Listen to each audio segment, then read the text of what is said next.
Yo me llamo María Matienzo, soy escritora. En estos momentos coordino un museo virtual de la memoria contra la violencia basada en género, Museo V, como casi todo el mundo lo conoce, y cubana, exiliada en España. Yo pienso que centralizar los poderes, como suelen suceder en los estados totalitarios, repercute muchísimo a la hora de exigir los derechos desde estas comunidades. Algo que me faltó decirte al inicio: yo soy feminista, abiertamente lesbiana, y pertenezco a ambos grupos, a ambos colectivos que, digamos, dinamitamos un tanto el discurso oficial, que suele ser machista, heteronormativo totalmente, y esto hace que pongamos en jaque un tanto los discursos estos totalitarios, y por supuesto somos objeto constantemente de persecución. Yo recuerdo que en algún momento una amiga me dijo: pero yo no entiendo exactamente por qué es que te persiguen a ti si tú no dices nada que sea malo, ¿no? Y es justo por eso, porque estos gobiernos totalitarios, estos regímenes, lo que acostumbran es a mantener y a sostener un sistema totalmente patriarcal, donde tienen control absoluto sobre nuestros cuerpos, sobre nuestras vidas, sobre nuestras decisiones, sobre nuestros amores, y claro que entonces tengo que ser disidente. Pudiera parecer que en Cuba todo está resuelto, porque una de las principales batallas que tienen los feminismos a nivel internacional, a nivel universal, es el tema del aborto. En Cuba, bueno, el aborto no está penalizado, aunque está en un limbo legal, y todo el tiempo, cuando se está en una legalidad, se corre el riesgo de, por supuesto, de terminar penalizado o ilegalizado. Pero esto ha servido de discurso para sostener que en Cuba las mujeres, y sobre todo las mujeres que somos abiertamente feministas, no corremos ningún riesgo. Y la criminalización constante de los feminismos dentro de Cuba es uno de los grandes riesgos que asumimos las mujeres en Cuba cuando logramos y cuando sentimos la necesidad de expresarnos con una perspectiva feminista. Los medios que están centralizados y que pertenecen además al Estado acostumbran a trazarse campañas para descrédito de las mujeres feministas. Pero también toda la digitalidad, toda la violencia que se vive desde el mundo digital afecta principalmente a las mujeres feministas. ¿Y cuáles son nuestras funciones? Muchas veces es hablar de la violencia que ellos no son capaces de admitir que existe, y que, dicho sea de paso, una de las grandes victorias, para no hablar solamente de las cosas malas que nos pasan, y que son muchas además, porque en caso de Cuba muchas han sido forzadas al exilio, dada la presión de nosotras como activistas, como feministas, desde lo personal, pero también desde nuestros colectivos. Hemos sido capaces de presionar a la dictadura para que empiece a dar números, por ejemplo, relacionados con los feminicidios, o para que empiece a decir abiertamente de que en Cuba hay pobreza, y que la mayoría de estas pobrezas están en las poblaciones de mujeres negras y afrodescendientes. Por ejemplo, una de las manifestaciones de violencia que vivimos nosotras, las mujeres feministas dentro de Cuba, es la persecución constante, el acoso, los llamados a interrogatorio, donde por lo general son hombres quienes te interrogan y quienes te amenazan. Hay testimonios incluso de agresiones verbales, pero de tipo sexual, que agravan un poco la situación y nos ponen muchísimo más en riesgo de lo que ya estamos normalmente con el macho golpeador o el victimario, que se siente con total impunidad porque vive en un país donde no hay una ley integral que salvaguarde la vida de las mujeres, y que evidentemente el punitivismo con que se está tratando ahora mismo la situación no resuelve el problema. Ellos están demostrando lo que ya las feministas sabemos, que hace falta educación, que hace falta todo un trabajo preventivo que ni por asomo la dictadura cubana se la está planteando.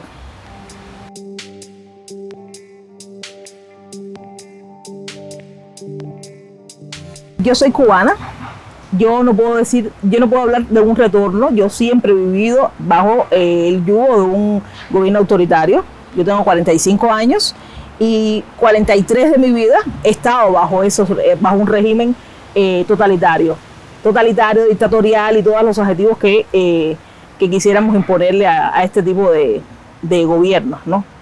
Lo que me preocupa es que Cuba se mantiene siendo un faro y una guía para incluso estos regímenes totalitarios que están resurgiendo en el resto de Latinoamérica. En algún momento fueron faro de una supuesta libertad que no existía, porque había habido y se ha mantenido como política exterior un doble discurso en el que para afuera se habla de libertades y para adentro se reprime sin ningún tipo de vergüenza. Y en ese primer momento se hablaba de libertades y los demás países de la región seguían estas libertades. Ahora que ya se sabe que en Cuba, o que ya algunos países entienden que en Cuba hay una dictadura, aún así sus gobiernos siguen reproduciendo y siguen estableciendo lazos y nexos importantes con el régimen de La Habana. Aún sabiendo que en Cuba hay presos políticos, que hay más de 60 presas políticas, que hay más de 1000 presos políticos y que las condiciones en las cárceles y por los motivos por los que llegaron a las prisiones no son nada democráticos. Entonces, este retroceso para mí es preocupante, por supuesto, porque me deja un poco sin esperanzas de lo que pueda pasar en Cuba en un futuro. Después del 11 de julio del 2021, que hubo manifestaciones pacíficas y que contradictoriamente, en ese mismo momento, por ejemplo, habían otras manifestaciones en Colombia y se dieron algunas dinámicas de insurrección cívica, y mientras en la televisión estaban hablando de lo bien que hacía el pueblo colombiano virando perseguidoras en patrullas en Colombia, asimismo criminalizaba y estaba condenando a los mismos cubanos que en algún momento salieron, el 11 de julio habían salido a la calle. Dentro de este grupo de personas que sobrepasó el número de 1000, había 55 adolescentes. Y fue lo más macabro. O sea, en Cuba la responsabilidad penal es a partir de los 16 años. No son adultos para muchas cosas, pero sí son adultos para responder ante las autoridades. En muchos casos esperaron, ante la presión que hicimos desde la sociedad civil, esperaron a que cumpliera los 16 o los 17 años para condenarlos, pero en ese tiempo no estuvieron en sus casas. En ese tiempo estuvieron recluidos, estuvieron siendo torturados. Tenemos testimonios de adolescentes y de niños que los golpeaban para que gritaran consignas a favor de la dictadura, que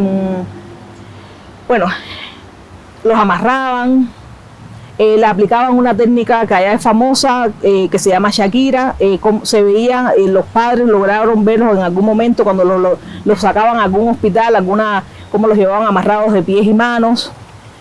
Y el caso de las mujeres es también terrible, aunque hemos logrado muy pocos testimonios porque el miedo todavía persiste, de violaciones, y que al final no se atreven a decirlo abiertamente porque temen las consecuencias, pero sí tenemos testimonios de eso.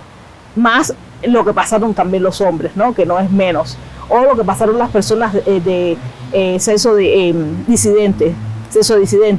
En el caso, por ejemplo, de Brenda, que es el Brenda Díaz, que es el caso más emblemático que tenemos, una mujer trans que fue encarcelada en una prisión de hombres. Lo primero que le hicieron fue raparla.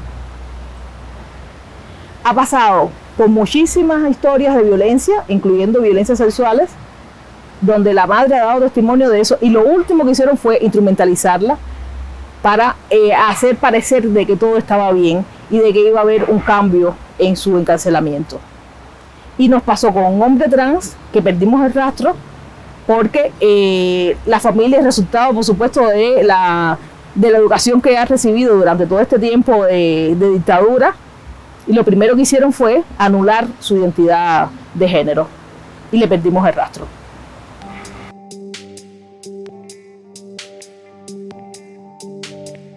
Lo primero es saber que uno tiene miedo y saber con qué herramientas cuenta uno como persona, o sea, con qué herramientas personológicas cuenta uno para enfrentarse a ese miedo. Eso es desde lo individual. Desde lo colectivo, establecer de todas redes de apoyo. Son imprescindibles en un régimen donde tú no puedes contar con una ley, donde tú no puedes contar con una institución o con una organización que esté registrada y que te sirva de garante o te sirva de defensora ante cualquier atropello, partiendo además de la idea de que en Cuba los poderes no están divididos.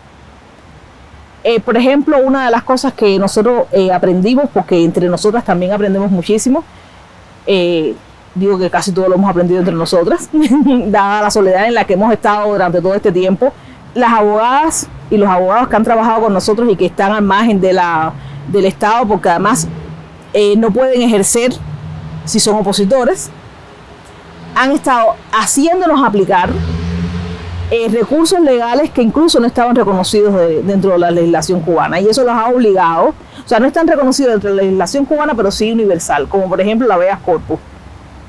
El habeas corpus se empezó a reconocer y ellos logramos que hicieran un cambio y que reconocieran el habeas corpus, aunque no sirva de mucho, por la presión que hicieron algunos grupos de abogados, como por ejemplo el caso de Cubalex, que fue, lo lidera una mujer, Larisa Divesen, que fue obligada a salir al exilio en 2017, pero que no ha parado de trabajar. Y que de ahí hemos bebido todos. Todos hemos bebido de ahí. Cubalex, digamos, como la única herramienta legal, y lo digo sin temor a equivocarme, que hemos tenido durante muchos años. Y que ha estado todo el tiempo al margen del poder.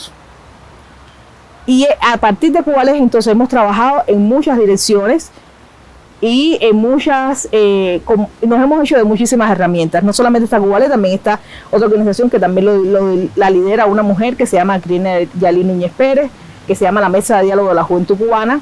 Ella es psicóloga y entonces con estas herramientas que podemos aportar entre todas, nos vamos creciendo y vamos trazándonos estrategias desde la intuición, pero también desde el conocimiento, para salir adelante y trabajar a partir de la utopía que tenemos de que un día, no pienso que la utopía, el sueño que tenemos de que un día Cuba sea libre, pero hay que pensar ya en esa Cuba libre.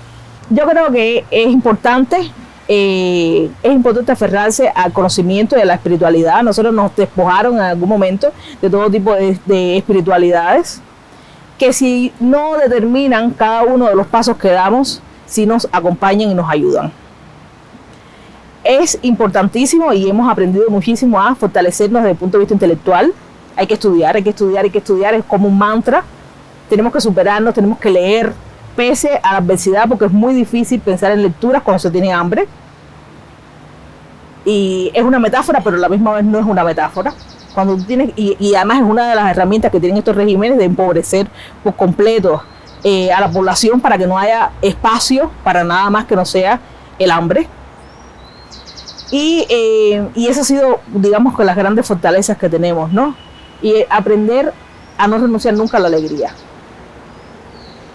Eso para nosotros es clave, porque además una de las cosas que, digamos, que caracteriza para bien y para mal a Cuba ha sido siempre la alegría.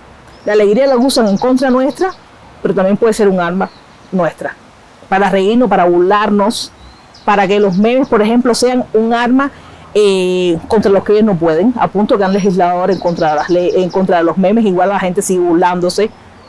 Y es aferrarnos, aunque parezca contradictorio, yo que me la paso hablando de construir conceptos, también es aferrarnos un poco a las raíces, a lo que somos.